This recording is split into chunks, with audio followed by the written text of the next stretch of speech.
On a fateful day, a new heir was born within the walls of the royal palace. The king looked upon the infant with a mix of awe and trepidation, noting the child's hair and eyes were as dark as the night itself. This was the mark of a curse that had long haunted the lands, a sign of a destiny yet to unfold. Years later, under the cold glow of a full moon, that same destiny began to converge. A boy, hidden in the shadows since his birth, remained a secret to the world while the grand stage was set for a dramatic entrance that would change everything. Amidst the opulence of a royal ball, Prince Louisbourg shattered the festive atmosphere with a cold, public declaration. He stood before the gathered nobility and announced that his engagement to Charlotte Merens was officially terminated, effective immediately. She stood frozen, the glass in her hand trembling as the weight of his words sank in. The suddenness of the rejection left her breathless, her mind racing to understand what could have prompted such a public humiliation. He turned his back to her, his voice devoid of warmth as he questioned if she even understood the reason for his decision. Nearby, the young commoner Lucille watched the exchange with a look of feigned or genuine distress, serving as the silent catalyst for the prince's ire. The prince's accusations grew more specific and venomous, claiming he had discovered the extent of her cruelty toward Lucille. He ignored her bewildered denials, recounting a supposed incident where she had pushed the girl down the stairs, dismissing her pleas of innocence as mere acting. Without further hesitation, he signaled his guards, Filger and Dord, to move in. With a sharp command and the activation of a magical binding ring, the trap was sprung, leaving no room for escape or further argument. Suddenly, heavy iron chains materialized around her, snapping into place with a violent force. A thick, metallic collar, the kind reserved for the most dangerous criminals, clamped shut around her neck, pinning her arms and sealing her fate in an instant. She struggled against the weight of the iron, crying out that there had been a grave mistake, but her words fell on deaf ears. The prince stood firm, declaring that her wickedness had been laid bare and that no amount of protesting would change the truth he believed he had seen. He looked down at his former betrothed with a chilling sense of superiority, offering what he called a final mercy. He promised her an opportunity to apologize to Lucille, treating the shackled noblewoman as a common criminal who had finally been brought to justice. He stands rigid with indignation as a boisterous, mocking laughter echoes through the grand hall. The source of the disruption is a young man with jet black hair, whose manic cackle cuts through the heavy tension of the arrest. This newcomer, Alfred Berg-Louville, the third prince, offers a mock apology for his rudeness while admitting that the situation has unfolded exactly as he anticipated. He seems to find great amusement in the fact that Charlotte fell so easily into a trap. As he strides confidently through the ballroom, the gathered nobility begins to whisper in hushed, fearful tones.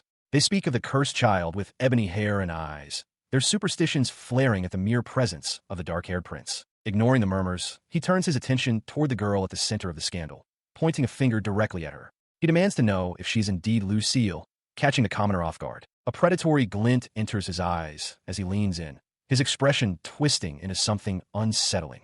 He muses aloud that a mere commoner who doesn't know her place has always vexed him, his tone dripping with a dangerous sort of playfulness. The crowd speculation shifts instantly, the tide of public opinion turning as they wonder if the accursed prince was the one who truly mistreated Lucille or if he is attempting to frame Charlotte for his own ends. His gaze remains sharp and calculating, while Charlotte can only watch in stunned silence, her mind likely racing to process this sudden and chaotic intervention. Enraged by the mockery, the first prince steps forward to shield Lucille, declaring that he will never forgive his brother for whatever harm he has caused. Alfred merely scoffs, calling his brother's behavior unbecoming of his station. He then challenges the room with a cold, confident smirk, pointing out the fundamental flaw in their accusations. They have absolutely no proof that he has committed any crime at all. When his brother tries to claim that this very statement is an admission of guilt, he simply laughs it off. He clarifies that he was merely savoring the unfolding drama and has admitted to nothing, leaving the assembly in a state of frustrated uncertainty. He stood amidst the grand hall, a faint smirk playing on his lips as he considered the accusations. While his reputation for scheming was well earned, he knew that in this instance, no such effort had been required. He maintained that the reason was simple. There was no evidence of any misdeed because none had ever existed. He adjusted his collar, his dark eyes gleaming with a cold, calculated certainty that left his detractors with nothing to grasp. As he surveyed the gathering, he reflected on the day's significance, the start of his brother's third year of high school. It was a formal occasion that should have required his notification regarding any change in marital status, yet he had received no such word. It became clear that Luer had acted on a personal whim, exploiting their father's absence to frame the Duchess during a mere student squabble. To him, the entire spectacle was utterly absurd. Amidst this absurdity, the young Duchess finally found her voice, her gaze steady as she addressed the first prince. She pointed out the lack of rationality in his judgments, offering to gracefully step aside if his heart truly belonged to another, yet her tone remained resolute. She pressed her advantage, reminding the assembly that their engagement was far more than a private matter. It was a formal treaty between the royal family and the House of Merens. Without mutual consent, she argued, his personal feelings were insufficient to dissolve a bond of such political weight. Her logic was met with a sharp command for silence as the first prince erupted in anger. He declared his bond with Lucille to be one of true love, a force he claimed was powerful enough to sweep aside any musty traditions that stood in his way. Watching from the sidelines, Alfred realized the situation was spiraling into something far more troublesome. The weight of royal authority hung heavy in the air, leaving Charlotte isolated and vulnerable. With the king away, Luer wielded absolute power, a fact that silenced even the influential Merens family and left the Duchess to face her accuser alone. Seeing no other path forward, the third prince leaned into the role the court had already assigned him. He challenged his brother directly, asking if he truly intended to detain him for a crime without proof, while privately concluding that the only way to end the impasse was to take the full weight of the blame upon himself. This defiance only served to stoke the fires of the first prince's rage. His eyes narrowed into slits of pure venom as he branded his brother a wretch, promising to use physical force to teach him the lesson he felt he deserved. Chaos erupts in the ballroom as the first prince bellows for his guards to seize his brother. The soldiers lunged forward, their heavy boots thundering against the polished floor, while the guests scattered in a panic, their screams echoing through the high-vaulted hall. He, however, is far too quick, leaping with supernatural grace to catch the edge of the massive crystal chandelier. The metal groaned under his weight as he swung high above the reaching hands of the guards. His eyes narrowed in focused determination. Stunned by this display of agility, the guards faltered, looking to their prince for further instruction. A string of curses escaped the royal's lips as he realized his brother was making a mockery of his authority, demanding that his men use their magic and spears to bring the fugitive down. The panic intensified among the nobility, with many fearing that any injury to the esteemed guests would bring a grave scandal upon the royal family. The guards struggled to maintain a perimeter, their focus split between the fleeing crowd and the elusive figure hanging from the ceiling. Seeing the situation spiraling out of control, the first prince barked a new order to secure the balcony, determined not to let his quarry slip away. Beside him, the commoner girl watched in silence, the weight of the unfolding disaster clear on her face as the guards scrambled to obey. From his precarious perch, the shaggy-haired prince watched as the young duchess made her way towards safety, a small smile of relief touching his lips. He had achieved his primary goal of ensuring her escape, and now only his own exit remained to be executed. He began to channel his energy, a swirling vortex of power gathering around him as he prepared a final distraction. The air hummed with the intensity of his magic, signaling a violent end to the confrontation as he prepared to drop from the chandelier. A thunderous explosion rocked the ballroom, shattering the silence and sending shards of crystal raining down as the chandelier was torn from its mountings.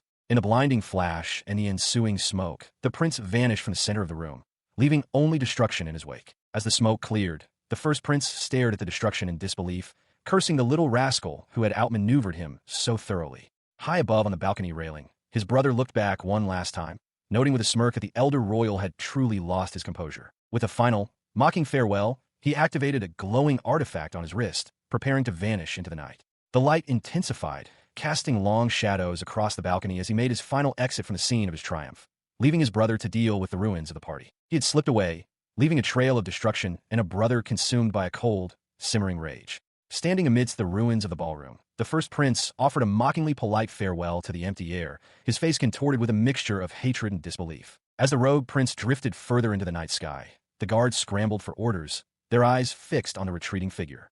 Without a moment's hesitation, the first prince barked a command to fire, desperate to bring his brother down before he could vanish completely. Dismissing the immediate pursuit as futile, the prince ordered his men to prioritize the safety of the guests and the restoration of order.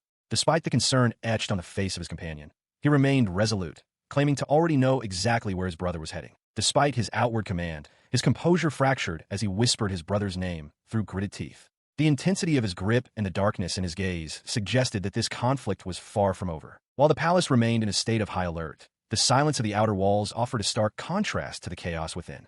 The massive stone structure stood tall under the moonlight, unaware of the fugitive lurking in its shadows. Standing atop the cold stone battlements, the fugitive took a moment to breathe, confident that he had finally outpaced his pursuers. He looked back at the fortress, a small smirk playing on his lips as he realized the guards had lost his trail. His solitude was short-lived, however, as a familiar rhythmic clapping echoed through the air, accompanied by a voice full of mock admiration. His maid appeared, playfully praising his performance as a villainous mastermind, much to his annoyance. She playfully defended her absence, insisting that her role in securing his escape route was far more vital than merely watching the spectacle. He remained skeptical, accusing her of simply finding an excuse to avoid her duties while he faced the brunt of the danger. Turning his thoughts back to their primary concern, he inquired about the well-being of the Duchess. The maid reassured him that a guard had been assigned to watch over her, and the lack of updates suggested she was currently safe from harm. Though she offered a cryptic word of praise that left him momentarily bewildered, the immediate danger seemed to have passed. They stood together on the wall, the weight of their next move hanging heavily in the cool night air. He stands there, enduring Makina's playful mockery as she squeals about his heroic rescue of Charlotte, likening him to a knight in shining armor. The maid's exuberant praise clearly grates on him, his expression souring as she leans in with a mischievous grin. Because of her relentless teasing, he finds himself defending his past, dismissing her suggestions that his feelings for Charlotte date back to her engagement to Lure. He insists that those days are long gone, yet his flustered expression betrays a hint of the turmoil beneath his cool exterior as she presses him for his next move. In response, he suggests that she should simply take charge of Charlotte herself, but the maid dismisses the idea with a laugh, announcing her intention to head back to her own quarters for some much-needed sleep. With a final, mocking farewell, she dashes off, leaving him alone in the quiet of the night. Now solitary, the prince pauses by a cold stone wall, his gaze lingering on a small, resilient sprig of greenery clinging to the masonry. The silence of the palace grounds seems to amplify his internal reflections as he stares at the tiny sign of life. Shaking off the momentary distraction, he turns away, muttering to himself that his thoughts are of no consequence. He walks into the shadows, the weight of his self-imposed role as the villainous prince heavy on his shoulders. As the first light of dawn touches the palace spires, the morning air is filled with the gentle chirping of birds. The grand architecture stands silent, a stark contrast to the chaotic events of the previous night. Inside his private chambers, he sits slumped on a plush sofa, the exhaustion of the night's escapades finally catching up to him. He rubs his head, acknowledging that the wreckage and commotion he caused at the school party were perhaps an inevitable outcome of his plan. His solitude is interrupted by the arrival of a large, plump pigeon perched nearby, which he immediately recognizes. He addresses the bird with a weary "father," knowing that the king is using his magical familiar to communicate from afar. Through the bird, the king questions his motives, prompting him to explain that his actions were a calculated risk to ensure Charlotte wasn't framed. He argues that by playing the part of the evil prince, he successfully diverted suspicion away from her, even if it meant further tarnishing his own reputation. The avian messenger remains still as the king's voice concedes that saving Charlotte was a commendable feat. However, the tone shifts, signaling a looming complication that catches the prince off guard, his eyes widening in anticipation of what comes next. He recoils as the white pigeon relentlessly pecks at his head, its sharp beak a constant annoyance as he defends his decision to embrace the role of the villainous prince. He argues that his reputation as the cursed child is already beyond repair, so a bit more bad press hardly matters in the grand scheme of his plans. The bird suddenly stops its assault, and through it, the king's voice rings out with a startling proclamation.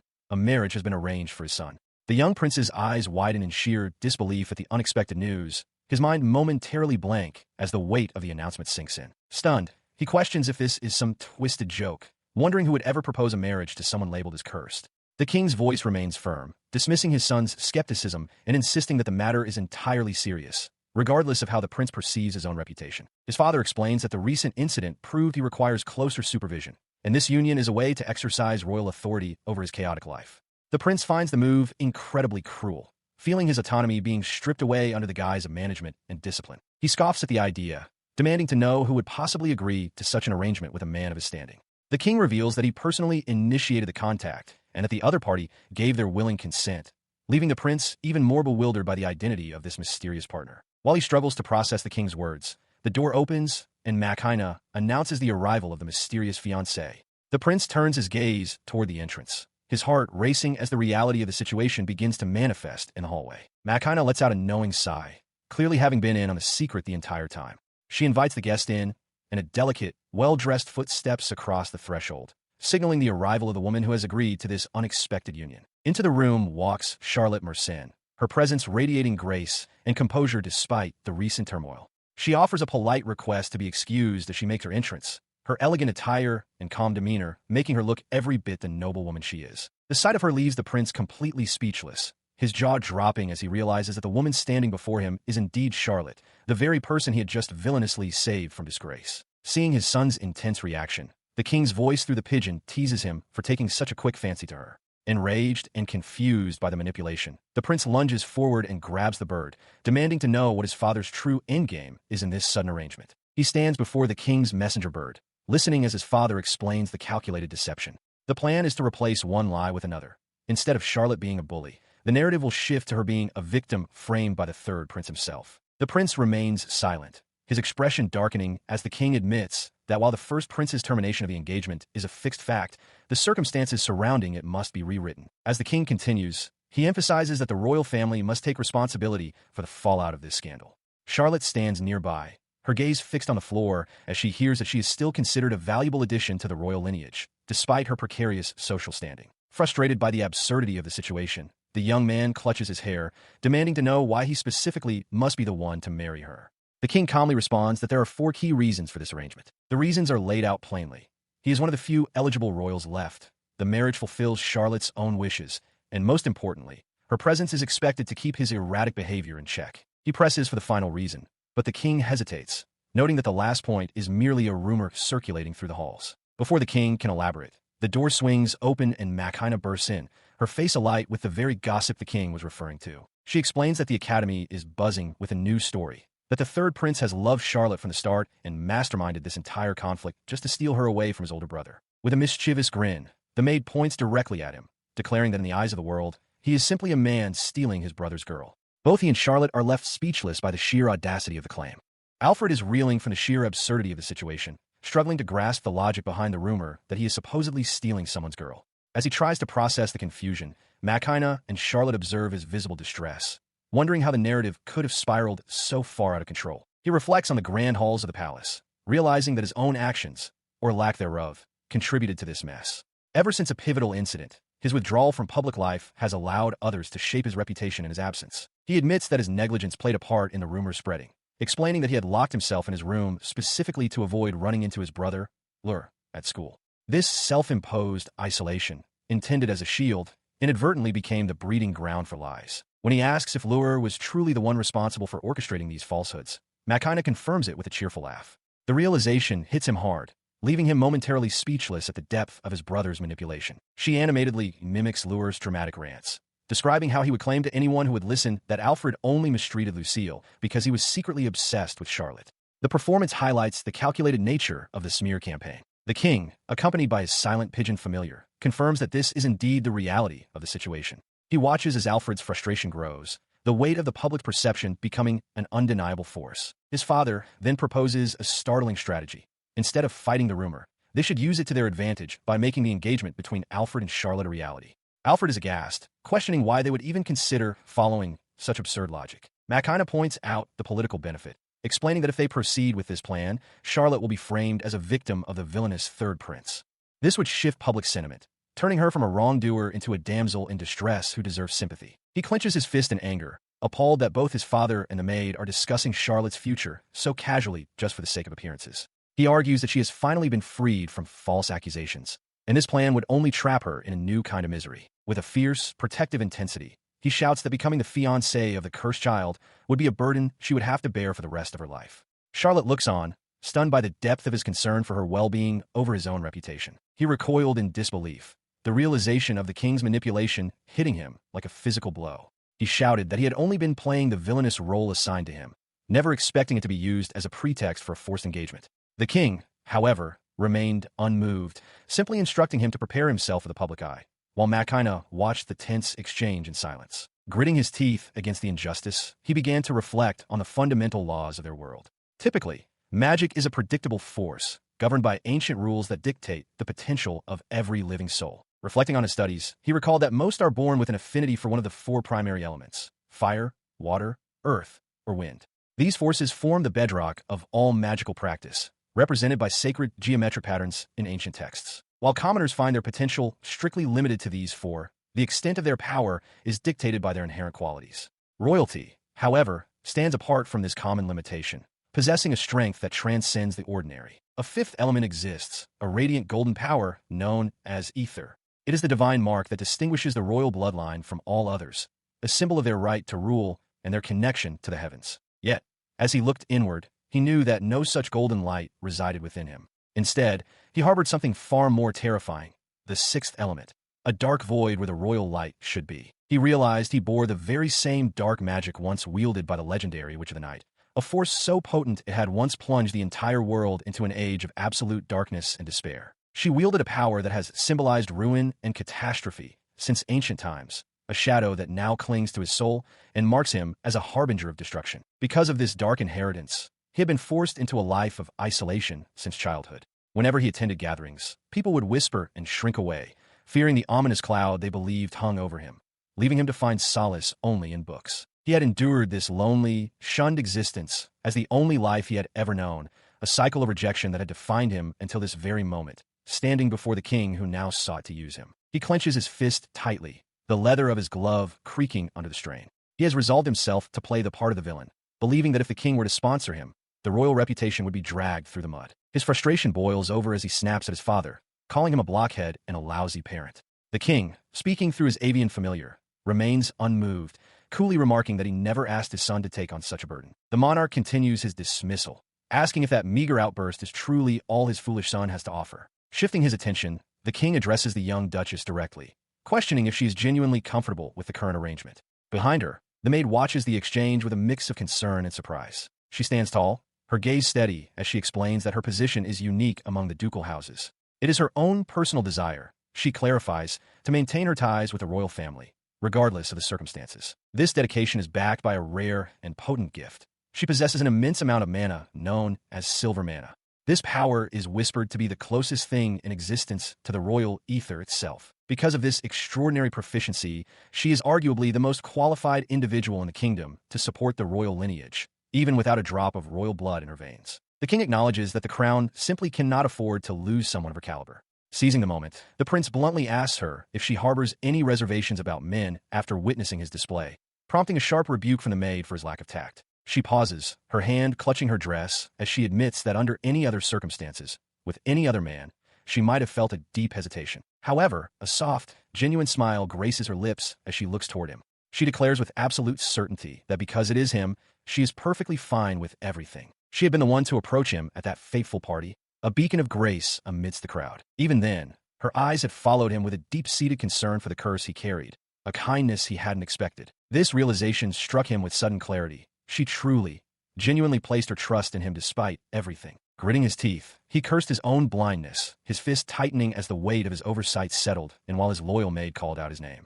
When she warned him that fleeing now would only bring shame upon the young duchess, he conceded, admitting that the current predicament was entirely his own doing. Turning back with a sharp gaze, he declared his acceptance of the engagement, though he made it clear his fundamental nature would remain unchanged. As he strode away with renewed purpose, the two women watched his retreating back, the air thick with the weight of his sudden resolve. Reaching the door, he reaffirmed to himself that he would continue to walk his chosen path, just as he always had. Left behind in the quiet hall, the young noblewoman fretted that her presence might be a burden, but her companion quickly laughed off such worries. With a confident smile, the maid boasted that her long years of service gave her a unique understanding of the prince's true heart. She is met with a look of earnest determination as the duchess makes a humble request. Charlotte asks if she would be willing to share more about the prince, expressing a sincere desire to truly understand the man she is now betrothed to. Hearing her request, the maid's lips curl into a knowing smirk before she bursts into an enthusiastic display of confidence. She praises the duchess for her wise choice in coming to her, declaring that when it comes to the prince,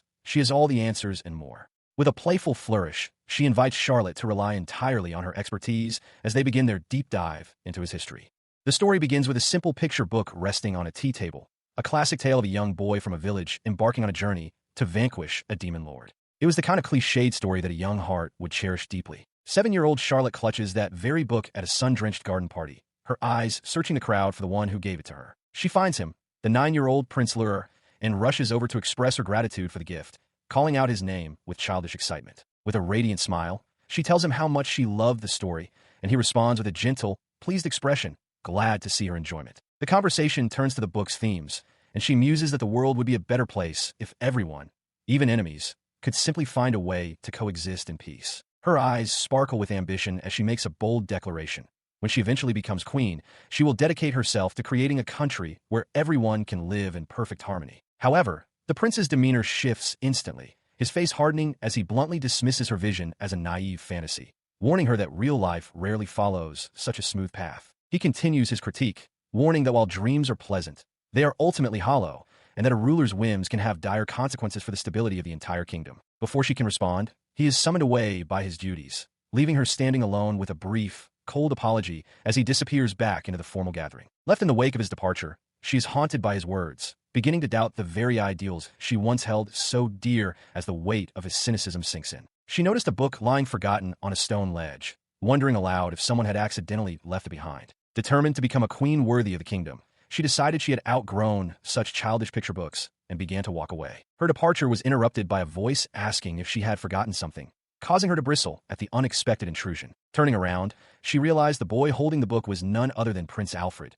the younger brother of Lure. The young prince remarked on the book's quality, but she dismissed his kindness, feeling that now was hardly the time for such distractions. He pressed her, questioning why she would simply throw away something he found so compelling. She offered a curt apology, explaining that the empty ideals found within those pages had no place in the harsh reality of the world. When he asked if those were merely the words of his brother Lure, she snapped back, insisting she had no time to waste if she were to fulfill her royal duties. His accurate guess left her momentarily speechless, her eyes widening in surprise at his intuition. He began to read aloud a passage about never giving up, reciting the very words of the protagonist she had once admired so deeply. He continues, admitting his own fondness for the book as he holds it out. He speaks of how the world is truly shaped by those hopeless idealists who actually try to make it a better place, his voice carrying a weight of sincerity that catches her off guard. Handing the volume over to her, he offers a final piece of encouragement, suggesting that she should at least give her dreams a chance before deciding to abandon them entirely. With a casual wave, the young prince departs, leaving her with the parting thought that he eagerly anticipates seeing what kind of future she will create as queen. Years later, she finds herself wandering the city streets in a simple hooded cloak, accompanied by her loyal maid. The memory of that first encounter with the prince remains vivid, a nostalgic anchor as they navigate the bustling town in their undercover attire, searching for a specific destination. Suddenly, her companion's clumsy step leads to a sharp collision with a passerby, drawing a startled cry. To their shock, the man who turns to confront them with a sharp, questioning glare is none other than the very prince from her memories, now grown and dressed in commoner's clothes, demanding to know what they are doing there. In a quiet back alley outside the palace, a chance encounter brings the group together. The maid, with a playful giggle, dismisses the meeting as a mere coincidence, despite the unlikely location and the suspicious timing of their arrival. She quickly steps in to shield her mistress from any blame, insisting that the entire plan was her own idea from the start. The young prince listens in silence, his expression unreadable as the maid pleads for him not to be angry with her for the intrusion. Continuing her explanation, the maid suggests that as an engaged couple, it is only natural for them to spend time observing each other's daily lives to build a stronger bond. She claims that the young noblewoman simply wished to learn more about her future husband's character. He responds with a measured tone, acknowledging that as her fiancée, he feels a certain obligation to understand her on a deeper level. However, he notes that there is no need for them to go to such lengths or go out of their way just to cross paths in the city. This admission leaves the young woman flustered and filled with doubt. She worries that from his perspective, she might appear as nothing more than a dull and bothersome presence, despite the genuine effort she is putting into their relationship to bridge the gap between them. Sensing the tension,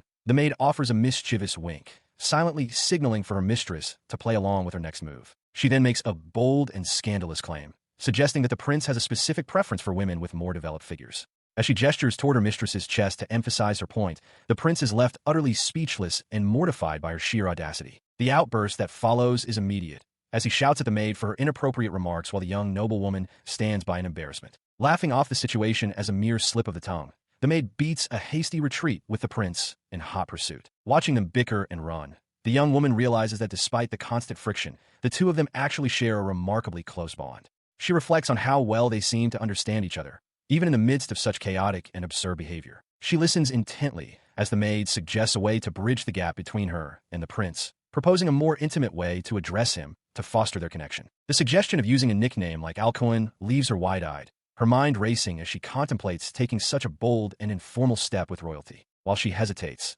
the prince watches from a distance, sensing another one of the maid's strange and meddlesome schemes unfolding. Summoning her courage, she lets the nickname slip through a deep blush, causing him to jump in sheer shock at the sudden, unexpected familiarity. Seeing her opening, the maid pushes even further, delightedly suggesting that he return the gesture by calling his betrothed Char to complete the exchange. He immediately recoils at the idea, shouting his refusal while the two women lean in with expectant, sparkling eyes, refusing to let him off the hook. Despite his loud protests, a flush creeps up his neck as he mutters about how incredibly embarrassing the whole ordeal is for him. The maid doesn't let up, chiding him for his coldness toward a maiden's simple request until he finally lets out a defeated sigh and prepares to comply. With a face burning red, he forces the shortened name out, his voice barely a whisper as he yields to the overwhelming pressure. This small victory leaves the two women beaming, their hearts warmed by the prince's reluctant but genuine display of affection. He feels his heart racing as Charlotte beams, happily addressing him by his new nickname. The intimacy is almost too much for him to handle. Trying to regain his composure, he shifts the conversation, questioning why they have followed him into the bustling town square. Because of his question, Makina suddenly produces a scandalous book, shrieking with delight as she reveals she found it hidden in his room. She teases him about coming out to buy more of such things, while Charlotte watches the exchange with a mix of surprise and growing curiosity. In response to the embarrassing revelation, he quickly swipes the book away, calling her an idiot and insisting that such improper material should be ignored. Charlotte, however, isn't easily deterred. She pleads with him to show her, arguing that as his fiancée, she has a right to understand every facet of his personality. The weight of the humiliation causes him to slump forward, defeated by their relentless teasing. Makina continues to poke fun at his supposed secret hobby, while Charlotte grows more serious, asking why he is being so secretive about his destination if it isn't just to visit a bookstore. As the atmosphere shifts, he lifts his head, his expression turning sharp and focused. He clarifies that he isn't wandering aimlessly or seeking illicit materials. Instead, he reveals his true purpose for being in the city. He is gathering information.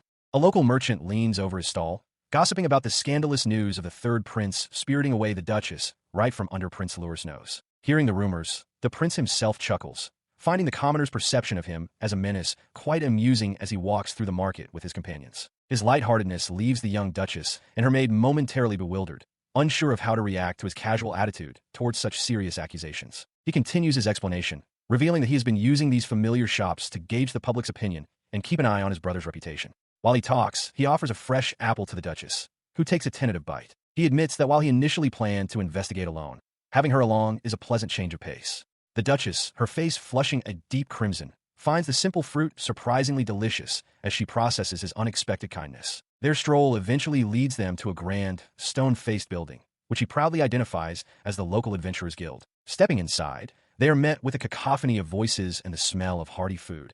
A bustling hub where the prince explains that information flows as freely as the ale. The Duchess gazes around in awe, her eyes sparkling at a world she had only ever read about in stories. A cheerful receptionist named Meiji greets them warmly, balancing several frothing mugs as she directs them to a table in the back. She shares news of a successful dungeon raid, to which the prince offers a polite acknowledgement before leading his party further in. The Duchess remains captivated by her surroundings, her gaze darting from the colorful bottles behind the bar to the crowded quest board, finding every detail of this rough-and-tumble environment utterly fascinating. He finally guides them to a quiet corner, noting that the guild's proximity to the tavern makes it the perfect place for adventurers to celebrate their victories and share their secrets. He watches as Charlotte marvels at the menu, her eyes wide with wonder at dishes she had previously only seen in books.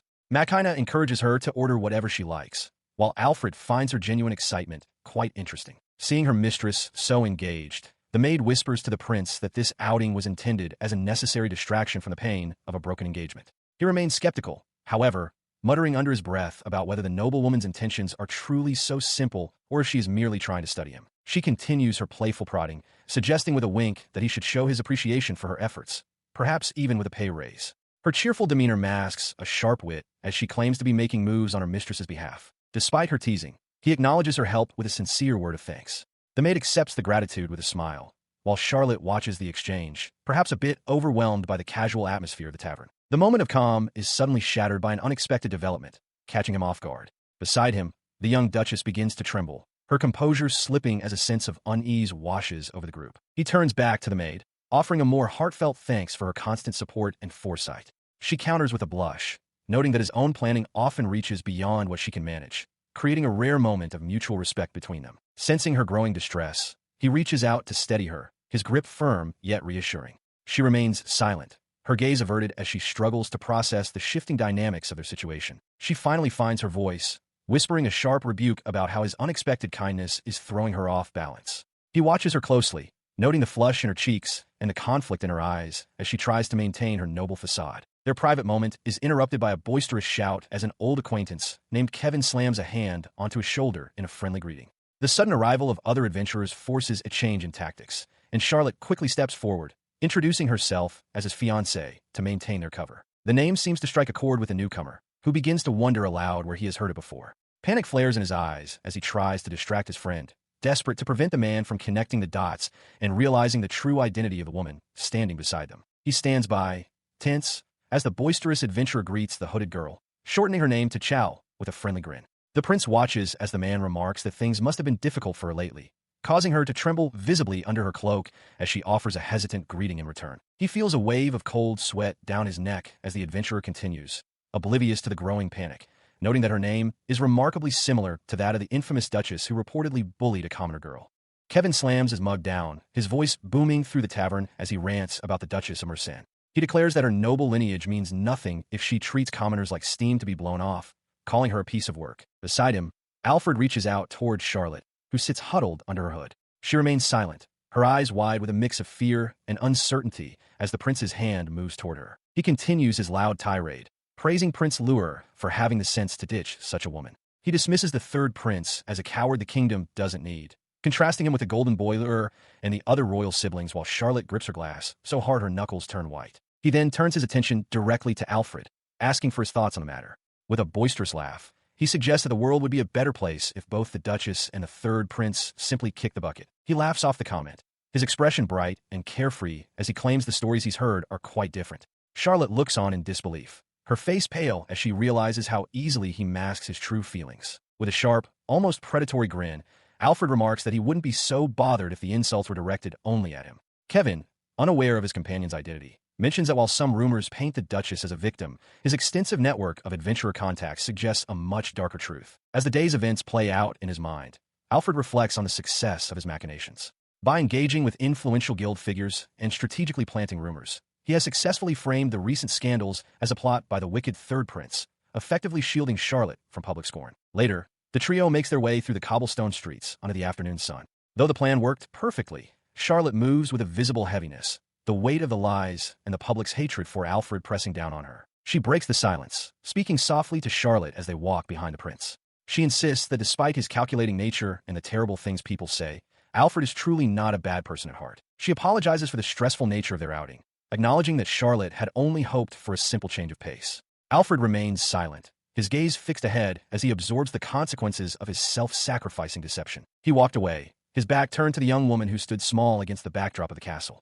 Her voice was soft as she offered an apology, but he simply dismissed it, telling her not to give it another thought. As he continued on, her voice began to tremble, a sound that tugged at him despite his resolve. He knew what she wanted, but he steeled himself, silently acknowledging that he simply couldn't do what she asked. Later, in the privacy of his own thoughts, the weight of the day's events finally crashed down on him. He berated himself for his lack of foresight, realizing that just because she had seemed to be enjoying herself, he shouldn't have let his guard down regarding the rumors he was intentionally spreading. The silence of the night offered no comfort as he sat slumped at his desk, the castle towers looming outside his window. He decided then that it might be best to avoid seeing her for a while, regretful that he had allowed the mood to sour so completely at the end of their outing. The following day, the focus shifted to the military training grounds, where the rhythmic clanking of armor and the sharp commands of officers filled the air. Within the courtyard, the sounds of wooden practice, swords striking shields echoed against the stone walls as the guards honed their skills in the midday sun. Suddenly, he turned to find himself face to face with the very person he had intended to avoid.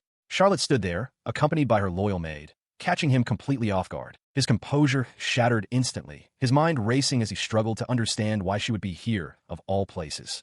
She looked up at him, her expression a mix of hesitation and determination. In his flustered state, his old habits took over, and he sharply questioned why she was loitering there instead of attending to her studies. No sooner had the words left his mouth than he felt a pang of regret, cursing his inability to speak kindly to her. She didn't shrink away from his harsh tone, however. Instead, she calmly explained that observing the military was a necessary part of her education as a future queen, leaving him momentarily speechless. She stands there, momentarily silenced by the heavy atmosphere, while Makina steps forward with a sharp reprimand, questioning the prince's lack of social grace. The air between them thickens with an undeniable awkwardness, leaving Alfred frozen and visibly perspiring as he struggles to find a response to the maid's blunt accusation. Alfred stands at the edge of the training grounds, his gaze fixed on the practicing soldiers, while Charlotte and Makina observe him from short distance. He is approached by Charlotte, who questions why he has come to the training grounds and what business he might have there. He clarifies that his interest isn't merely personal. He is there to witness the strength of the kingdom's forces firsthand, rather than just taking notes on swordsmanship. He elaborates on the strategic necessity of his observations, explaining that understanding the precise capabilities and limitations of their soldiers is the only way to ensure victory and maximize success when the unexpected occurs on the battlefield. He begins a detailed critique of the men on the field, pointing out how one deliberate fighter struggles against speed, while another possesses a stable base, but lacks quick reactions. He continues his analysis, highlighting a soldier who is excellent at closing distance, but whose strikes remain sloppy and easily predicted due to his footwork. The depth of his insight leaves Charlotte visibly shaken as she realizes he has managed to pinpoint the specific habits and weaknesses of every soldier on the field. He is suddenly startled when manhwa playfully accuses him of being a pervert for staring so intently, forcing him to justify his data collection on the new recruits. The young prince's concentration is broken by the arrival of Lure, who sneers at his brother, calling him a scuttling rat and demanding to know what he is doing. He considers his options in the face of his brother's hostility, wondering if a smokescreen spell might be the best way to make a quick escape from the inevitable confrontation. He decides to play along for the moment,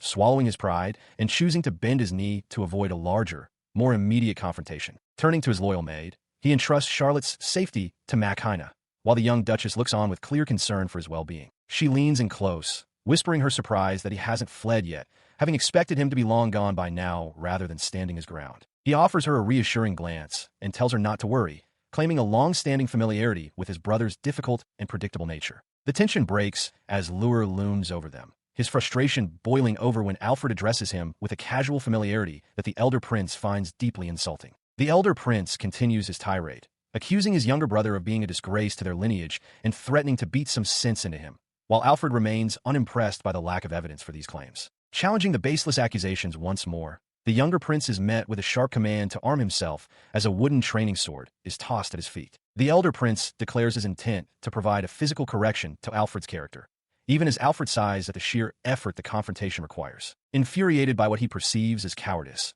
the elder prince's face contorts with rage, feeling mocked by his brother's lack of engagement. Finally relenting, the black-haired prince agrees to the duel, though he insists on a specific condition before they begin.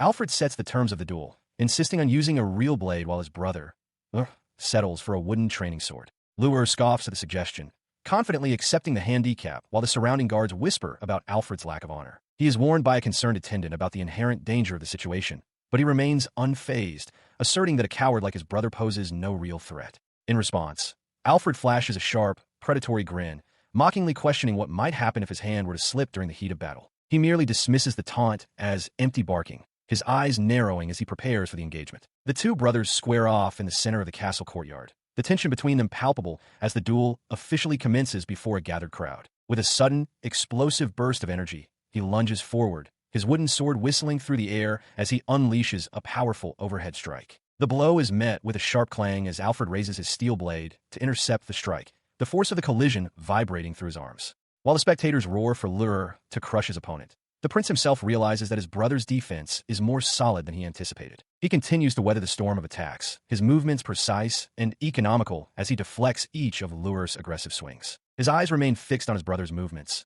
searching for an opening amidst the flurry of wood and steel. Watching from the sidelines, Charlotte's expression turns grave, her sudden silence prompting a guard to ask if something is wrong. She is approached by manhwa, who wonders if she has noticed something unusual about the fight. Charlotte observes that Alfred's sword seems to be taking damage or perhaps carries a strange coating, noting that such a strategy cannot be sustained for long. She then has a startling realization.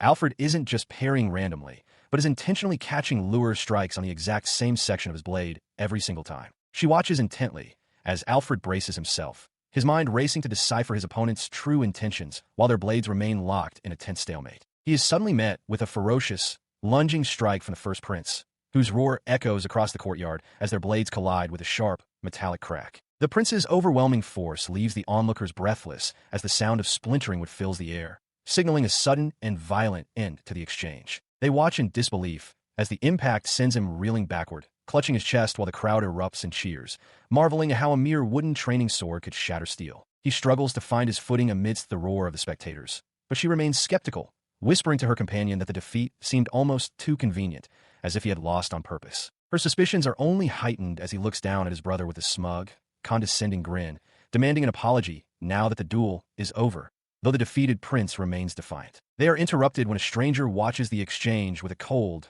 calculating gaze before letting a white glove slip from his fingers as a formal declaration of intent. He points a finger directly at the kneeling prince, his voice ringing out with a sudden, sharp challenge that leaves the entire courtyard in a stunned silence.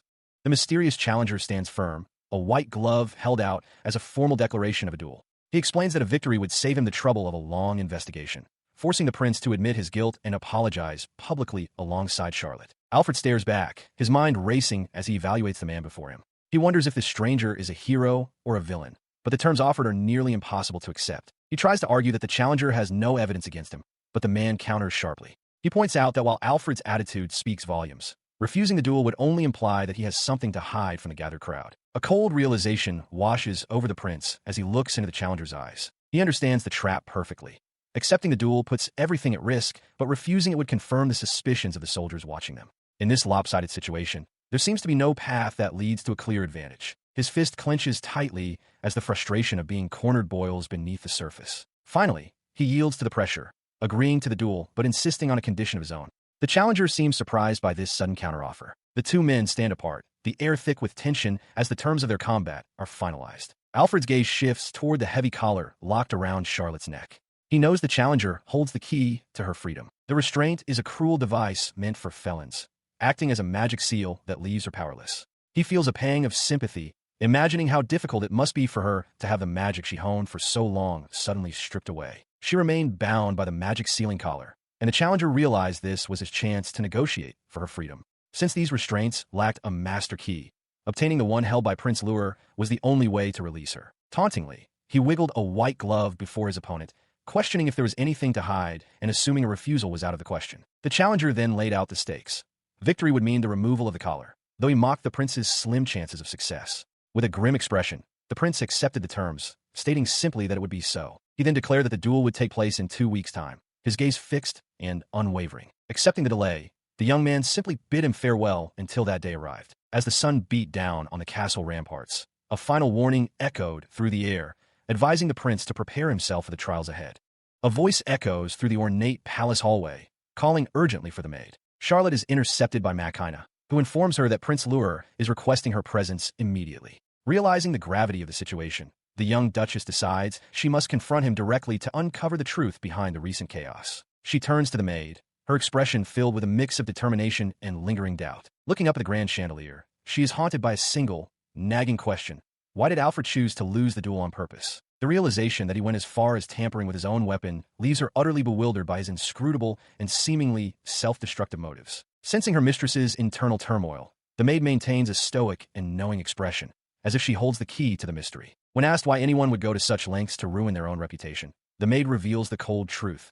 It was all done for the sake of Prince Lure. She explains that Alfred deliberately cast himself as a cowardly and despicable villain, sacrificing his own honor and standing to bolster his brother's image as a heroic savior. This calculated move was designed to frame the young duchess as a mere victim caught in a dark plot, further legitimizing the elder prince's intervention in the eyes of the court. By doing so, the soldiers who witnessed the event, unaware of the deception, would naturally shift their absolute loyalty and allegiance to Prince Lure. She continues her explanation, noting that this behavior isn't new for Alfred. He has always acted as a shadow to support Lure's brilliance. Because of his status as the cursed child, he has maneuvered in the shadows, leveraging his own infamy to make the royal family appear even more radiant. Charlotte is visibly distressed, struggling to comprehend why anyone would sacrifice their entire well-being for such a purpose. This devotion stems from a love for his family that surpasses all else, a bond that once held them all together in moments of shared peace. In response to Charlotte's confusion, the maid clarifies that the termination of the engagement was a calculated move to protect the royal family's credibility. Alfred willingly bears the burden of the curse and the public's ire to ensure the kingdom's stability. She asks if playing the villain is truly the only method he deems effective, to which the maid confirms that by shouldering the responsibility for the recent uproar, Alfred allowed Lure to escape any negative consequences. While Charlotte acknowledges the weight of family loyalty, she remains unconvinced, questioning if there wasn't a more humane way to handle the situation than through such self-destruction. The realization that there might truly be no other path in Alfred's mind leaves her shaken, her eyes wide with a mix of pity and disbelief. A heavy silence settles between them as they both reflect on the grim reality of the prince's chosen path. Breaking the quiet, the maid admits that while the engagement was entirely unexpected, it has given her a rare sense of optimism lately. She looks at Charlotte with a newfound intensity, expressing her sincere hope that this union might finally be the catalyst for a real change in Alfred's life. She leads the way to the prince's quarters, announcing their arrival with her usual energetic flair. Behind her, the young duchess follows, her expression clouded with uncertainty as she reflects on the weight of the maid's earlier words regarding the prince's tragic history. Upon entering,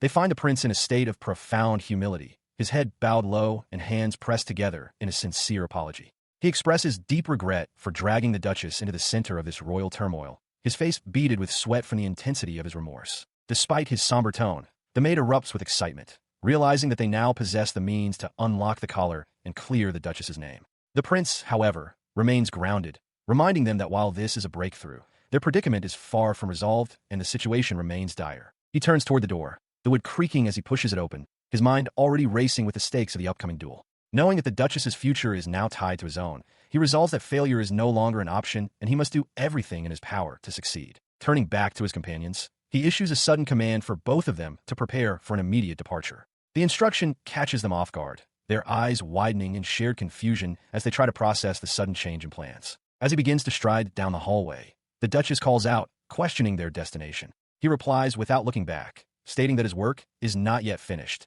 and there is one more crucial task to attend to before they can truly move forward. With a look of fierce determination, his sharp features and pointed ears emphasizing his intensity, he reveals his next move. He intends to meet with the Duchess's parents directly. This declaration leaves both women speechless, their hands flying to their faces in a mixture of shock and disbelief at the boldness of his plan to confront the high-ranking Merens family. High above the castle walls, the maid's voice rings out in a jubilant cry, teasing that the two are finally acting like a true betrothed couple. Below, the prince simply urges them to move faster, his focus already on the difficult meeting ahead. A horse-drawn carriage rattles along a dusty path, the rhythmic sound of hooves marking the start of a significant journey. Inside the cabin, manhwa beams with a mischievous smile, clasping her hands as she teases Alfred about the reality of his engagement finally setting in. He shoots her a sharp, defensive glance, his expression a mix of irritation and embarrassment as he questions why she is only bringing this up now. The conversation turns more serious as the group discusses the upcoming meeting with Charlotte's parents, acknowledging that while the arrangement was official from the start, this visit makes it feel far more real. The young prince struggles to maintain his composure, while in the background, Charlotte and manhwa giggle, seeing right through the cool front he had been trying to maintain just for her. Their travel concludes as the carriage arrives at the imposing gates of the Merens estate, Charlotte's family home. Seated within the elegant drawing room and attended to by a butler, Alfred begins to outline his intentions, noting that he has several specific objectives for this visit. As he takes a measured sip of tea, he explains that while their parents have already discussed the engagement, he felt it was his personal responsibility to offer his greetings in person. Internally, he frets over the rumors of the absurd duel that are likely spreading like wildfire, feeling the urgent need to provide his own explanation before the narrative is lost. He then shifts the topic, asking Charlotte about her relationship with his father, the king, while hinting that he carries a much more central objective than mere social etiquette. He sits composed alongside Charlotte and manhwa in the drawing room, the quiet atmosphere suddenly broken by a formal greeting addressed to him. The source of the voice is Merens, the Duke himself, who enters with an apology for the delay. In a show of mutual respect, the prince stands and offers his own apologies for the unannounced visit, though the Duke quickly dismisses the need for such formalities, suggesting they speak plainly. A boisterous laugh erupts from the Duke as he settles into the room, expressing genuine appreciation for the young man's consideration. He remarks on how both of them seem to disregard the stiff expectations of their noble ranks, finding a common ground in their shared lack of pretense. Turning his attention to his daughter, the Duke observes with a knowing look that she appears remarkably comfortable in the prince's presence. The comment catches her off guard, her face flushing with a mix of surprise and confusion at her father's keen insight. Sensing the need to clarify the situation, the prince begins to explain the history of their connection. He recounts how, during the stifling and overly formal events at the royal palace, he would often provide a sanctuary for her. It was in those quiet moments away from the prying eyes of the court that their bond first began to form. This revelation leaves the Duke momentarily stunned, as he had been entirely unaware of these secret meetings. The prince continues, explaining that their relationship grew naturally through simple conversation during those stolen moments of peace. He further clarifies that the secrecy was a deliberate choice made out of consideration for Prince Lure, having advised her to keep their interactions private to avoid unnecessary complications. However, his expression shifts to one of grim determination as he notes that such precautions are no longer necessary. The time for hiding their connection has passed, replaced by a new, more public reality. With a formal air, he stands tall and addresses the Duke directly, officially declaring his presence as Charlotte's intended fiancé. He sits across from the Duke, who reveals he is already aware of the recent duel. The older man's expression is stern as he suggests an apology is in order, though he implies that the duel is not the only matter they need to discuss. He is impressed by how quickly news travels, noting to himself that the Duke must have exceptional sources to know of an event that occurred only yesterday. Acknowledging this, he remarks that the Duke's prior knowledge will certainly expedite their conversation. Seizing the momentum, the Duke leans forward and poses a direct, unexpected request. He wishes to meet the individual known as the legendary jeweler. His sudden inquiry leaves them momentarily stunned as they sit together at the tea table. Alfred looks toward the Duke, his mind racing to understand the motive behind such a specific and high-stakes demand. Alfred confirms Charlotte's suspicion, identifying the mysterious figure as the jeweler, the legendary artisan who crafts magic rings. He narrows his gaze, his expression becoming more serious as he prepares to delve into the history of these artifacts. He explains that magic rings are far more than mere ornaments. They serve as essential vessels for mana, the very tools that first allowed humanity to step into the vast domain of magic. He describes the jeweler as a master who could fashion raw mana stones into the very foundations of their society, though the original master vanished long ago, leaving the craft to an apprentice. He later brings this knowledge to Duke Merens, who is impressed that the prince is aware of such sensitive information regarding the jeweler's potential return to the royal workshop. His hand clenches tightly against his knee as the conversation turns toward the specifics of the negotiations currently underway with House Merens. He boldly makes his move, asking the Duke if he might be permitted to take charge of the negotiations himself. The Duke's eyes narrow as he scrutinizes the prince, questioning the true motive behind such a sudden and significant request. He listens as Alfred clarifies his intent, explaining that with the duel against Lure approaching, the tactical advantage of a legendary ring cannot be ignored. He strokes his chin in contemplation, acknowledging that while his house manages the affair, they have the power to change the lead negotiator for such an ambitious prince. The Duke listens intently as the young prince attempts to speak with total frankness, his expression tight with the weight of the request he is about to make. He narrows his eyes, his voice steady and cold as he declares that trust is not something he can easily grant to a member of the royal house. This blunt refusal causes his daughter to bolt upright in shock, her voice cracking as she calls out to him, though he calmly bids her to remain seated and composed. Turning his attention back to the prince, the Duke acknowledges the young woman's exceptional talent, a fact that only complicates the matter of his loyalty. He reflects on her birth, recalling the joy of having a precious daughter gifted with the rare silver manna, a treasure they had once intended to use in faithful service to a crown they respected. However, that bond of service was severed by a single, devastating betrayal in the past, leaving him wary as he sits across from the prince now. The prince can only look on in silence, tension visible in his expression as the Duke confesses that he cannot help but harbor deep-seated doubts about the royal family's intentions. As the young woman grips her gown in silent distress, her father admits he has been forced to reconsider the very meaning of his loyalty to the Liville line. He then poses a direct challenge, noting that despite the crown's transgressions, his daughter still maintains an unwavering faith in the prince, and he demands to know how the young man will honor that trust. Acknowledging his own dark reputation, the prince admits that as a cursed child and a perceived villain, his words carry little weight, yet he understands the gravity of the Duke's suspicion. He meets the Duke's gaze with a defiant grin, refusing to yield even as the older man questions his resolve and asks if he will finally surrender. Instead of backing down, he produces a shimmering object and slides it across the table, the metal catching the light with a brilliant, magical sparkle. The sight of the artifact leaves the Duke breathless, recognizing it immediately as the legendary cross ring, while Charlotte gasps at the realization that such a vital royal treasure is being used as a bargaining chip. While Machina and Charlotte spiral into a state of frantic confusion over the unauthorized use of the heirloom, he remains perfectly composed, casually suggesting they view the priceless ring as mere collateral for their agreement. The Duke, his hands clasped in front of his face, demands to know the true intent behind such a gamble, prompting him to explain that the ring is a vessel for powerful spirits and a guarantee of his sincerity towards Charlotte's future. He then poses a hypothetical question about his own potential greed, but the Duke dismisses the notion, citing his trust in the young man's honest nature, a trait he recognizes as Charlotte's father. After a moment of heavy silence, the Duke finally relents, his acceptance signaling a shift in the tension between the three of them as they stand together in the dim light. Taking the ring into his hands, the Duke examines the intricate craftsmanship and the magic stone within, promising to guard the royal treasure with the gravity and responsibility it deserves. With the deal struck, he offers a knowing smile, reassuring his companions that even without the ring, he still possesses a hidden advantage to ensure their success in the trials ahead. The Duke acknowledges the depth of the young prince's foresight, realizing that every move has been carefully calculated long before this meeting took place. He formally requests that the prince take charge of the negotiations with the legendary jeweler, acting on behalf of House Merens. Alfred accepts the task with a sharp, confident smile, his eyes gleaming with anticipation as he agrees to the proposal. Alfred Berg-Louville, the third prince, arrives at the Duke of Merens' estate under the authority of the king. He formally announces his role as the designated negotiator, his expression sharp and calculating. Inside the opulent drawing room, he sits across from the Duke, the air thick with the weight of their upcoming discussion. The formality of the setting underscores the gravity of the alliance they are about to forge. The two men lock eyes in a tense silence, each measuring the other's resolve.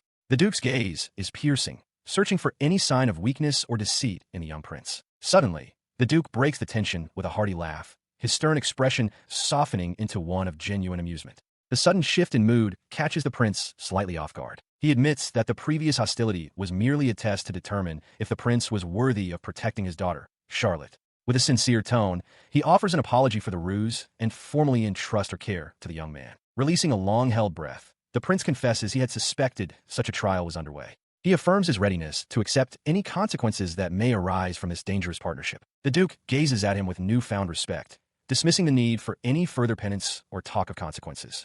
His eyes reflect a growing trust in the prince's character. While sipping his tea, the Duke remarks on the prince's sharp and perhaps even mean-spirited nature, which the young man acknowledges as a necessary trait. He points out the undeniable truth. The royal family has already betrayed the Merens. Shifting focus to the task at hand, the prince inquires about the start of formal negotiations. The Duke, now wearing a warm and welcoming smile, suggests he spend the night at the estate to allow for proper preparations to be made. He graciously accepts the invitation, expressing deep gratitude to the Duke. The elder man notes that staying here will also serve a strategic purpose, keeping the prince safely away from the immediate reach of Prince Lur. He outlines the plan for the night, stating that he will take a separate room while Charlotte occupies the guest quarters. Beside them, Makina continues to eat with gusto, seemingly unbothered by the formal arrangements. His gaze narrows as he considers their surroundings. Though the estate offers a temporary reprieve from immediate danger, he knows better than to let his guard down completely. The quiet atmosphere is shattered when Makina erupts with excitement, declaring that she and Charlotte must stay up until dawn for a night of girl talk. Since Charlotte is currently unable to use her magic, Alfred formally assigns the maid as her personal escort for the night, though he privately warns his companion that the girl's energy might be a bit much to handle. Charlotte merely giggles at the suggestion, assuring him that she finds the maid's company quite pleasant. He sighs, reminding them both that they have a long journey ahead tomorrow and should prioritize getting some sleep. He watches them, reflecting on the maid's eccentric personality. While she often appears to be nothing more than a cheerful goof, he knows the truth. She is one of his most formidable and capable subordinates.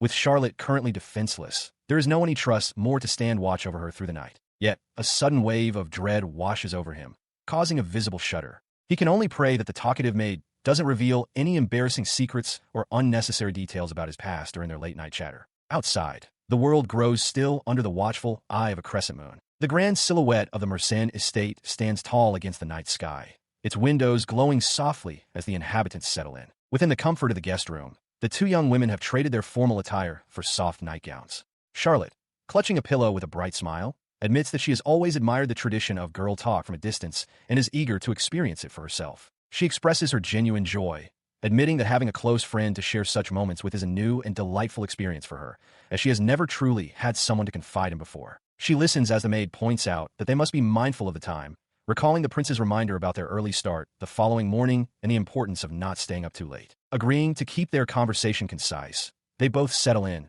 intending to find a balance between their excitement and the necessary rest for the day ahead. However, the maid's enthusiasm quickly takes over as she suggests they dive straight into the topic of the recent engagement, causing the noblewoman to fidget nervously as the girl talk begins in earnest. Caught off guard by the directness of the topic, she struggles to find the right words, her mind racing to process the sudden shift in the conversation and the intimacy of the situation. Sensing an opportunity to share more, the maid playfully offers to reveal all of the prince's secrets, including his most private collections and the clever places where he hides them. Instead of pursuing those secrets, she asks a more personal question, wondering about the history between the maid and the prince and how they first came to know each other. She notices the question seems to catch the maid by surprise, leading to a moment of awkwardness where the story is downplayed, while she quickly apologizes for prying into what might be a sensitive memory. After a brief pause to gather her thoughts, the maid decides to share the truth, searching for the simplest way to explain the profound nature of their past connection. With a bright, nostalgic smile, she reveals the core of their connection. The prince was the one who had found her when she was lost or in need. She confirms the statement with a simple nod, her expression calm as she sits across from the young duchess. Charlotte, perched on the edge of her bed, repeats the word with a note of confusion, trying to grasp the weight of what it means to be found by the prince. Charlotte Merens reflects on the fragments of her past, realizing that beyond her own name, her memories are a void. The earliest image she can conjure is one of profound hardship, a stark contrast to her current life. She sees herself as a small child, huddled on a cold dirt floor, where the only constant was the hollow ache of hunger and the smell of earth. The world was a cruel and lonely place for an orphan with nothing to her name. Her days were a desperate gamble for survival, forced to steal scraps of food and copper coins just to see the next sunrise. Though she was clever and far more resourceful than she appeared, eventually her luck ran dry. Caught red-handed by a vengeful shopkeeper, she was subjected to a merciless beating, a brutal price for her attempt to stay alive. The violence was swift and unforgiving, leaving her broken in the street. Returning to the present, she shares these dark recollections with Makina, admitting that while she was a thief, her only motivation was the gnawing starvation that threatened to consume her. She shudders at the thought of what might have happened if her path hadn't crossed with royalty. The memory shifts to the arrival of an unexpected savior. Alfred, the third prince, happened upon the scene and casually inquired if the shopkeeper intended to sell the sandbag he was so diligently striking. His presence was as sudden as it was commanding. Without a moment's hesitation, he tossed a heavy purse of gold to the stunned man and claimed the battered girl as his own. It was a transaction that defied logic, yet it changed the course of her life forever. She smiles softly, noting how that bizarre transaction became the talk of the capital, cementing the prince's reputation as an eccentric who collected human sandbags. To the world, it was a scandal, but to her, it was salvation. The maid chuckles, finding such a bold and strange act perfectly suited to her master's character. Charlotte continues her tale, describing how he provided her with the basic dignities of life, food, clothing, and a place to belong, hiring her as his personal maid. The prince's harsh words served as a shield, for by labeling her a mere tool, he silenced those who would question her presence in the palace. Under his stern but protective gaze, she was transformed from a nameless orphan into a woman with a future, embraced by the warmth of her fellow servants. She listens as the conversation takes a specific turn, a simple affirmation hanging in the air. Makina reflects on the past, drawing parallels between Charlotte's previous ordeal with Prince Lure and the way Alfred stepped in. She observes that the prince has a habit of playing the villain to protect others, a self-sacrificing nature that feels almost nostalgic now. The maid's energy shifts as she declares romance to be the most thrilling part of any girl talk. Charlotte is caught off guard by the sudden shift in focus toward her own personal life. A knowing look crosses her face, her eyes shimmering with a mix of curiosity and perhaps a hint of trepidation at the line of questioning. Makina leans in, pressing for the truth about her feelings for Master Alfred. The question hangs heavy. What does she truly think of the man who saved her? The discussion turns to the nature of their engagement. While political marriages rarely account for the heart, Makina points out that after the bitterness of her last betrothal, Charlotte's decision to become Alfred's fiancée suggests something deeper, perhaps even a romantic interest. She shifts slightly, her gaze drifting as she admits that the situation is complicated by a multitude of factors beyond simple emotion. The inquiry becomes even more direct as Makina wonders aloud if she has begun to see the prince not just as a savior, but as a man. A long silence follows as she closes her eyes, searching her heart for an answer that has perhaps eluded her until this very moment. Finally, she confesses that the thought had never truly crossed her mind in that light, leaving the air between them filled with a quiet, contemplative uncertainty. She becomes flustered, waving her hands frantically as her maid laments that she only views Master Alfred as a friend. Because of her upbringing, she explains that such romantic feelings never seemed to fit her circumstances. Her life had always been defined by her duty and her long-standing engagement to Prince Lure. While she had admired stories of mutual love from afar, she had focused entirely on proving herself worthy of the first prince, never truly considering romance for herself. In contrast to her own rigid path, she notes that Master Alfred was never burdened by the complexities of political marriages.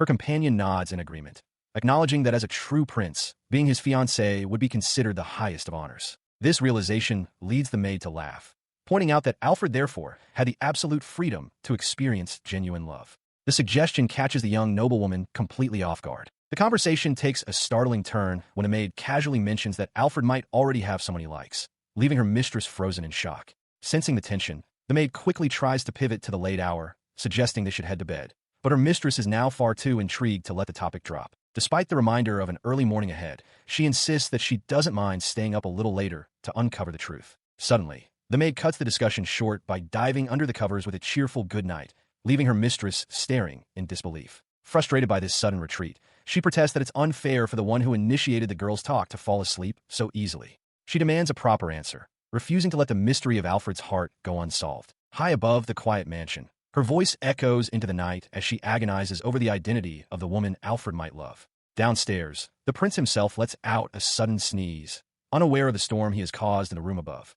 Night has settled over the grand estate, the crescent moon hanging high in the silent sky. Inside, Charlotte rests peacefully, her long, pale hair fanned out across the pillow as she sleeps. Nearby, he sits perched on a windowsill, staring out into the darkness while nursing a drink. From the shadows of the doorway, she watches him, her expression filled with a quiet, lingering concern. She softly whispers his name, her eyes reflecting a deep-seated worry for the prince who seems so restless. Later, the Duke of Merens meets with the prince to discuss their upcoming journey. He explains that a renowned jeweler they intend to visit prefers a quiet life and had previously declined a formal delegation, so he advises against bringing a contingent of knights. Alfred, however, seems perplexed, questioning why an apology or such caution would even be necessary. He counters that his own subordinates will provide more than enough protection, noting with a touch of pragmatism that he doesn't even have the authority to command the royal chivalric order in the first place. Understanding the situation, the Duke insists on accompanying his only daughter to ensure her safety, a gesture Alfred accepts while reassuring him that the path to Mt. Idol is not particularly treacherous. Their conversation is suddenly broken when he lets out a sharp sneeze, prompting the Duke to ask if he's caught a chill. Alfred dismisses it, privately suspecting that his energetic maid, Makina, must be causing trouble or speaking ill of him elsewhere. The older man sips his tea, reflecting on his daughter's social life and noting that she lacks friends her own age. He confides that, as a parent, he is truly grateful that she has found a genuine companion in Makina. He noted that the night was already well underway, suggesting to the young prince that since they had an early morning ahead, it might be time to conclude their meeting. The prince offered only a silent, contemplative glance in response. Because of the older man's sudden musing on how a father feels when his daughter marries, the prince choked violently on his drink. The Duke, seemingly oblivious to the weight of his words, simply asked if something was wrong. He rubbed his neck as he recovered, admitting that while he had his curiosities, they weren't what the older man suspected. The Duke assumed that family must be a subject very dear to the young royal's heart. The Duke leaned in, explaining that Alfred's willingness to defy Prince Lura, a man the Duke himself respected, to protect Charlotte was what truly intrigued him. He sought to understand the conviction behind such a bold move. Turning toward the window, the prince spoke bluntly, confessing that he held no love for the kingdom's future, unlike the young duchess. His priorities were far more personal than the fate of a nation. His gaze remained fixed on the darkness outside as he reaffirmed his indifference. To him, the grand machinations of the crown meant nothing at all. Memories of his youth began to surface, filled with the cruel whispers of nobles who feared his appearance. They had called him terrifying, wondering why the king allowed such a presence to remain within the palace walls. In those dark moments, his brother had been his shield, publicly shaming the gossiping courtiers and asserting Alfred's royal blood. He had commanded them to take their complaints to the king before leading the young, trembling prince away from their venom. He recalled a time when Leo was the very definition of kindness and inspiration. Back then, his brother was the one person he could truly look up to. It was a time when his brother looked past the superficial traits of hair and magic that others found so repulsive. To Leo, he was simply a brother, regardless of the darkness others saw in him. He recalls a simpler time when his brother's acceptance was unconditional, a memory that stands in stark contrast to their current reality. Returning to the present, he clenches his fist against the window frame, admitting to the Duke that his loyalty is not to the crown or the people, but to those he loves. He declares that his sole purpose is to protect Charlotte, and it is this personal devotion that fuels his opposition to his brother's cold ambitions. The Duke considers this admission, noting that while he values the prince's honesty about his lack of political drive, such a limited perspective is a luxury a royal cannot afford. Caught in his own lack of grander purpose, the young man can only offer a nervous, self-deprecating laugh. Seeking to lighten the mood, the older man pauses the serious talk, the steam rising from a freshly poured cup of tea as he prepares to change the subject. With a sudden, playful glint in his eye, he catches his guest completely off guard by asking what he finds charming about Charlotte. The question causes the prince to choke on his drink, and he frantically insists that a political union requires no romantic affection, though the Duke remains amused by his flustered reaction. The Duke's muscles bulge as he declares his readiness to defy the crown, his aura radiating a terrifying intensity. Beside him, the young prince can only watch in disbelief, pleading with the man not to start a revolution simply out of overprotective fatherly instinct. Suddenly, the tension evaporates as the massive man collapses into a fit of laughter, admitting it was all a jest. The prince remains wary, still processing the sudden shift from a potential coup to a light-hearted joke. He eventually composes himself and turns his attention back to the young man, questioning the origins of his interest in Charlotte. He observes that the prince is far more transparent than he realizes, his genuine concern for the girl plain for all to see. He remains silent, his gaze dropping as he reflects on the Duke's words. The weight of his own feelings seems to press down on him, leaving him lost in thought. Breaking the silence, the Duke brings up a memory of his daughter's past, specifically her attempts at dancing. He chuckles, recalling that she was remarkably unskilled in that particular art. This mention triggers a memory from the prince's youth, back when he encountered his brother, Lur, in the palace halls. Lur had been preoccupied with preparations for an upcoming ball, complaining that his fiancée's lack of coordination required them to practice their steps separately. Later that same evening, after a long day of training with his sword, the young prince found himself wandering the castle, his stomach growling with hunger. His thoughts drifted to the girl Lure had mentioned, a fiancée he had seen from afar at formal gatherings but had never actually met. A sudden, sharp cry followed by a heavy thud echoed through the corridor, causing him to pause and peer cautiously around a corner. He flinched at the sound, his curiosity piqued by the unexpected commotion. There, in the middle of a grand hall, a young girl was clumsily attempting to follow a dance rhythm, counting her steps aloud. Her effort was short-lived, however, as her foot caught and she went tumbling toward the floor. As she lay there, rubbing her sore limbs, the young prince watched from the shadows, his heart racing with a sudden, inexplicable intensity. In that moment, he realized that this clumsy, determined girl was the very fiancée his brother had spoken of. He watched from the shadows of the doorway, his eyes fixed on the young girl in the ballroom. It was already evening, yet she had been practicing her steps since the break of dawn without pause. Suddenly, a loud thud echoed through the hall as she collapsed once more. Her dress was tattered, and her skin was marred with bruises from countless falls. Seeing her so pale and exhausted made his heart ache, wondering how many times she had already hit the floor. Despite the pain that would make anyone else burst into tears, she forced herself to stand. He watched in disbelief as she began to whirl again, her movements clumsy but determined. He couldn't understand why she refused to give up when she clearly lacked any natural talent for the dance. A single question burned in his mind as he gripped the edge of the door. Why was she pushing herself to such an extreme? Falling down, getting up, and wiping away tears. He couldn't look away from her. As she moved through her clumsy steps, a strange sense of admiration began to take root within him. He had long since abandoned hope in many things, but witnessing her unwavering perseverance was a revelation.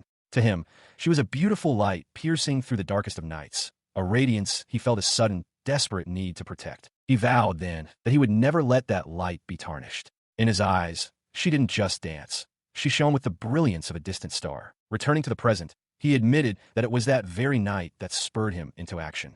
The Duke watched him closely, finally understanding the depth of a devotion that had quietly grown since they were children. With a respectful bow, the Duke entrusted his daughter's well-being to the prince once more. He asked Alfred to continue looking after her, acknowledging the bond that had been forged in secret years ago. Later that night, as the castle fell silent, she drifted into a deep sleep beside her loyal maid. Even in her dreams, her thoughts turned to him, murmuring a soft question about the one who held his heart.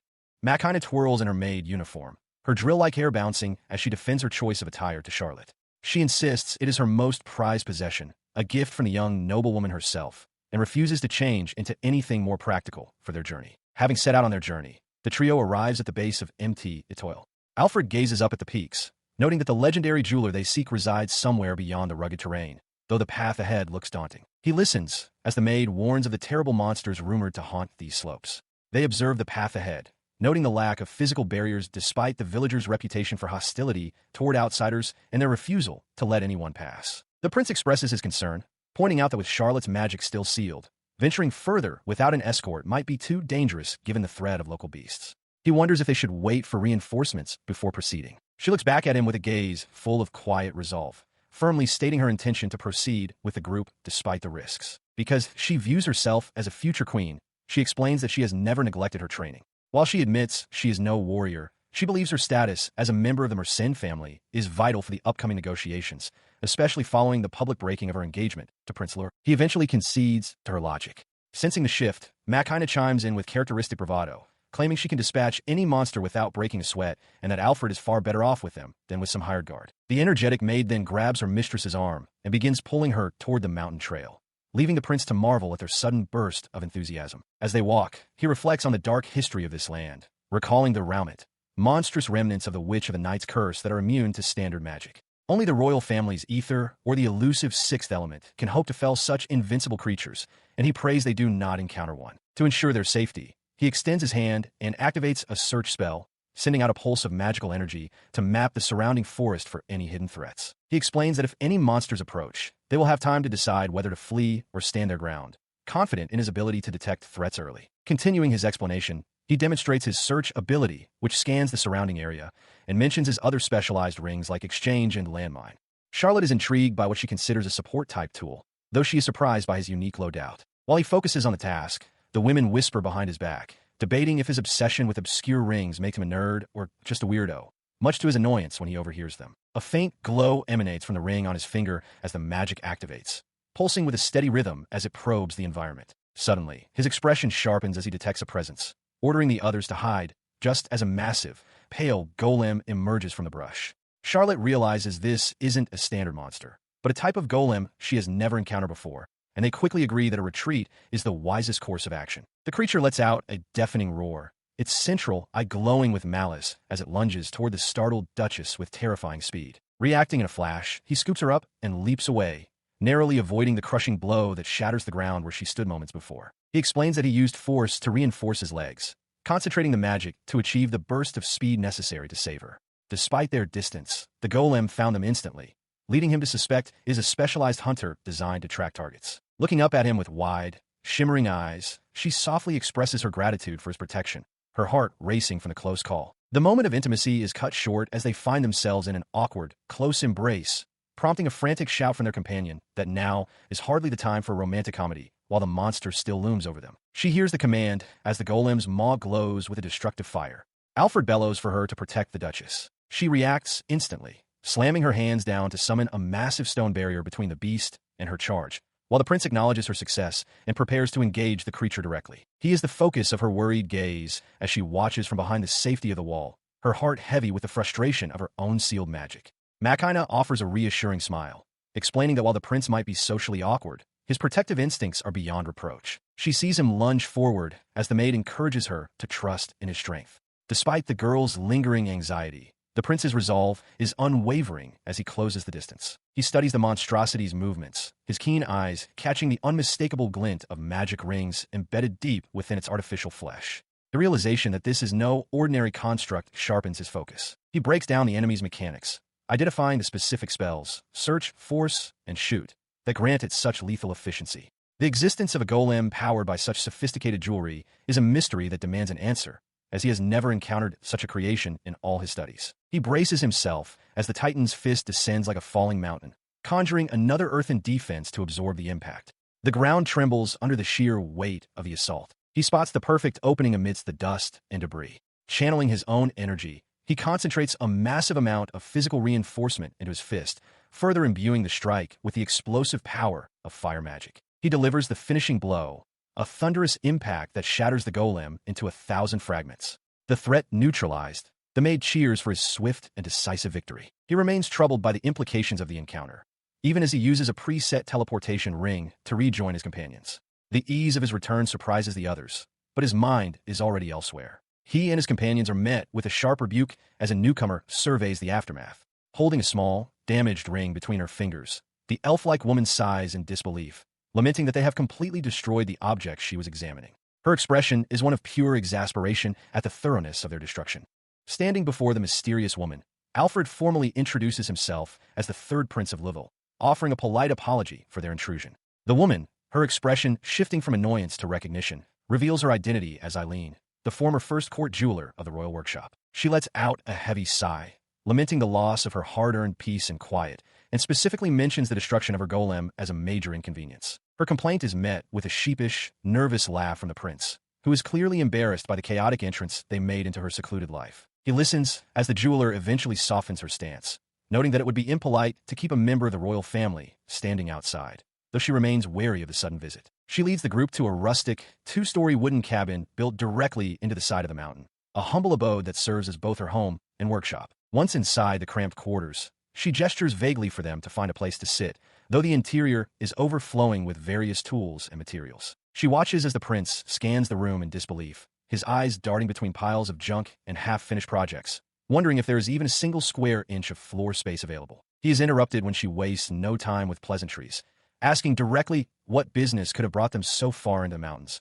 while he considers using a stack of items as a makeshift stool. The elf assumes the worst, guessing that the crown has sent them to forcibly recruit her back into the service of the royal workshop. She listens as Makina steps forward to clarify their true purpose, presenting a formal document and explaining that they are actually there to deliver a private commission from the Merens house. She carefully reviews the parchment, her sharp eyes scanning the details of the Merens commission while the prince watches her intently, hoping his destruction of her guardian hasn't soured the negotiation. He notices the young duchess let out a long, relieved sigh as the tension finally leaves her shoulders, and he seizes the moment to gently urge the jeweler to listen to their full story. He sees a knowing smirk play across her lips as she looks back at him, acknowledging that any man capable of dismantling her golem with such ease is certainly far from an ordinary royal. They proceed to recount the entire ordeal, from the moment the first prince callously broke his engagement with Charlotte to the subsequent union between her and Alfred. They lay bare their plan, the need for a powerful magic ring to ensure victory in the impending duel against his own brother. Having laid out the stakes, the prince formally requests her assistance, his gaze steady and pleading. She listens in silence, her expression unreadable as she absorbs the complexity of their plight. He attempts to sweeten the deal by offering access to the finest facilities and unlimited royal funding, but she dismisses the offer with a sharp, curt refusal, indicating that such material comforts are of no interest to her. Instead of further negotiation, she simply commands them to follow her, grabbing a sturdy shovel as she steps out of her dwelling. She leads the group out into the vast, rugged expanse of the mountain range, where the peaks tower over the landscape in silent majesty. They trek through the dense foliage and rocky paths, the elf leading the way with a purposeful stride while the others follow closely behind. Upon reaching their destination, she announces their arrival, leaving the prince to wonder exactly what she intends to do with the tool she carries as they stand in the middle of the wilderness. He and the others arrive at the mouth of a dark, yawning cave nestled within the mountain's roots. As the elf strides forward with a steady tap of her boots, the group follows closely behind, though he calls out for her to wait. Charlotte gasps in wonder, urging him to look while he grumbles about being led all this way without a single word of explanation. Stepping inside, they find the cavern walls shimmering with massive, translucent crystals that bathe the interior in a soft, ethereal light. The prince leans in to inspect one of the jagged formations, recognizing them as high-grade scorched stones typically reserved for the most potent magical tools. Further in, the elf comes to a halt beside a simple stone cross, admitting she often comes here to drink, which prompts him to realize they are standing in a tomb. She reaches down, her expression unreadable, and begins to gather a handful of the glowing stones from the ground. The sheer purity of the mana stones leaves Charlotte breathless, and even he is forced to admit he has never seen anything quite like them. A nagging question fills his mind. Why would she leave such valuable resources in a grave instead of refining them into powerful magical rings? He finds it hard to believe that mana stones of such quality, which would be fit even for the legendary cross ring, are being kept in a tomb. Sensing his confusion and curiosity about why she doesn't process them, she offers a knowing smile and prepares to reveal the history behind her unusual choice. She drops a bombshell, explaining with a calm but heavy voice that the very stones they are looking at were once living people. This revelation leaves Charlotte and Alfred in a state of pure shock, their minds racing to process the horrific implication that these crystals are actually human remains. She pauses, her gaze dropping as a somber silence fills the cave, the weight of centuries-old secrets hanging in the air. Looking back over 200 years, she describes how her exceptional skills as a jeweler once caught the eye of the king, leading to her appointment as a prestigious court jeweler. The memory turns dark as she recalls a disastrous battle against a demon boar, where a fall from a cliff left her broken and paralyzed on the forest floor. As the beast loomed over her, she felt a cold wave of despair, realizing she was completely powerless to move or gather any strength to defend herself from the impending strike. Just as hope seemed lost,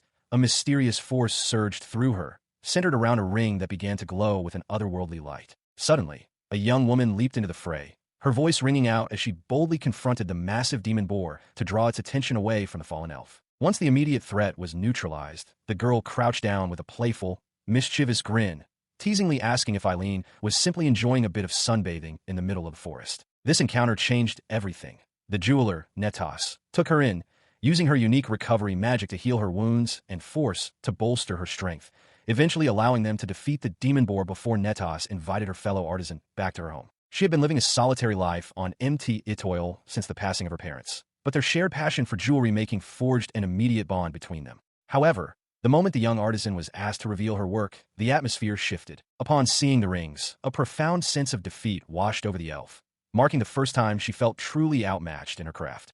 Though the jewelry appeared simple at a glance, the level of obsession and skill woven into each piece was staggering, far beyond anything she could hope to achieve at the time. Driven by a desire to uncover these secrets and a refusal to be bested by a rival, she decided then and there to begin a new life alongside the human girl. Yet, beneath the competitive spirit, a simpler truth emerged. She was genuinely enjoying herself for the first time in ages. They shared countless moments of laughter and companionship, a bond that felt as though it could endure for eternity. As the elf recounts these memories to the gathered group, a heavy silence falls over Charlotte and the others, sensing the unspoken sorrow behind the tale.